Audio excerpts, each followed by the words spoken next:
নতুন শিক্ষাক্রম বাস্তবায়ন সম্ভাবনা কতটা আর চ্যালেঞ্জ কোথায়? অভিভাবকদের উদ্বেগ কতটা যৌক্তিক? বাংলাদেশের শিক্ষা ব্যবস্থায় যুগান্তকারী পরিবর্তনের অংশ হিসেবে চালু করা হয়েছে নতুন কারিকুলাম। ২০২৩ সাল থেকে ধাপে ধাপে বাস্তবায়িত এই নতুন শিক্ষাক্রমে মূল্যায়ন, পাঠদানের ধরন ও শিক্ষার উদ্দেশ্য সবকিছুতেই আনা হয়েছে মৌলিক রূপান্তর। উদ্দেশ্য মুখস্থ ভিত্তিক শিক্ষা বাদ দিয়ে চিন্তা ও দক্ষতা ভিত্তিক একটি মানবিক শিক্ষা ব্যবস্থা গড়ে তোলা। তবে এর বাস্তবায়ন কতটা সুচারু হয়েছে আর অভিভাবকদের যেসব উদ্বেগ সামনে এসেছে তা কি একেবারেই অযৌক্তিক? নতুন কারিকুলামের মূল দিকগুলোতে রয়েছে পরীক্ষা ভিত্তিক মূল্যায়নের পরিবর্তে ধারাবাহিক মূল্যায়ন, বইয়ের সংখ্যা কমিয়ে বিষয়ভিত্তিক দক্ষতা অর্জনের ওপর জোর এবং ছাত্রদের অংশগ্রহণমূলক শিক্ষায় উৎসাহ দেওয়া। এই পরিবর্তন শিক্ষার্থীদের মধ্যে শেখা ও চিন্তা করার ক্ষমতা বৃদ্ধির এক আশাব্যঞ্জক পদক্ষেপ বলেই মনে করেন অনেক শিক্ষা বিশেষজ্ঞ। তবে বাস্তব চিত্র বলছে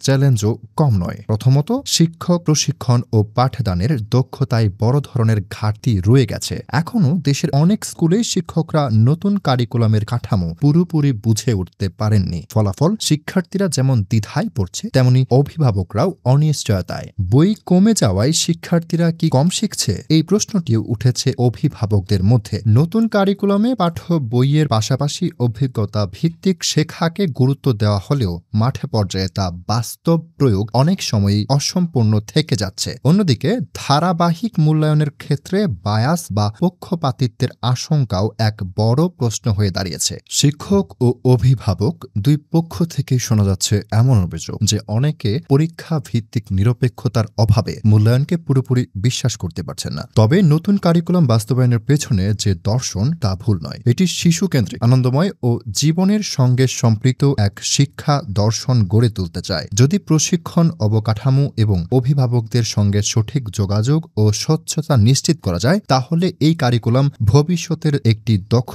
ও মানবিক প্রজন্ম গড়ার পথে বড় ভূমিকা রাখতে পারে। সবশেষে বলাই যায়, চ্যালেঞ্জ যেমন রয়েছে সম্ভাবনাও তেমনই বড়। অভিভাবকদের উদ্বেগ পুরোপুরি অযৌক্তিক নয়, তবে বাস্তবায়ন প্রক্রিয়াকে শক্তিশালী করে এই পরিবর্তনকে ইতিবাচক ফলদায়ী করাই এখন সবচেয়ে জরুরি কাজ। আপনারা দেখছিলেন প্রতিদিন সকাল।